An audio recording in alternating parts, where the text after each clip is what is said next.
सांगलीमध्ये पुन्हा मुसळधार पावसाला सुरुवात झालेली आहे। चांदोली परिसरामध्ये अतिवृष्टी सुरूच आहे।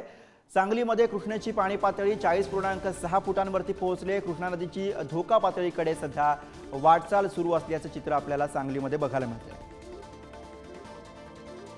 सांगलीमध्ये कृष्णेच्या पाणी पातळी पुन्हा एकदा 40.6 फुटांवरती पोहोचलेली आहे। सांगलीमध्ये पुन्हा मुसळधार पावसाला सुरुवात झालेली आहे। त्यामुळे अर्थातच सांगलीकरांची चिंता वाढवणारा पाऊस पुन्हा एकदा आपल्याला बरसताना बघायला मिळतो। चांदोली परिसरामध्ये सुद्धा अतिवृष्टी अद्यापही सुरू असल्याची माहिती आहे। सांगलीमधली सध्याची स्थिती आपण बघतोय। मुसळधार पाऊस पुन्हा एकदा या ठिकाणी सुरू झालेला आहे आणि त्यामुळे कृष्णा नदीची धोका पातळीकडे वाटचाल सुरू झालेली आहे।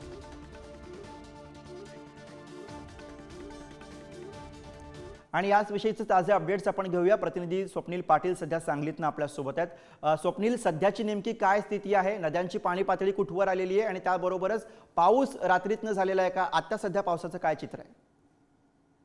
नक्कीच गुरुप्रसाद, सकाळपासून सांगलीमध्ये मुसळधार पावसाला सुरुवात झाली आहे। तर चांदोली धरण पाणलोट क्षेत्रामध्ये रात्रभर अतिवृष्टी झाली आहे। चांदोली परिसरामध्ये तब्बल 85 मिलीमीटर पाऊस पडला आहे। कोयना धरणातून करण्यात येत असणाऱ्या विसर्गामुळे कृष्णा नदीच्या पाणी पातळीत देखील झपाट्याने वाढ होत आहे। कृष्णेची पाणी पातळी सध्या सांगलीमध्ये 40 फूट 6 इंचावर पोहोचलेली आहे। त्यामुळे कृष्णेची वाटचाल आता धोका पातळीवर सुरू आहे।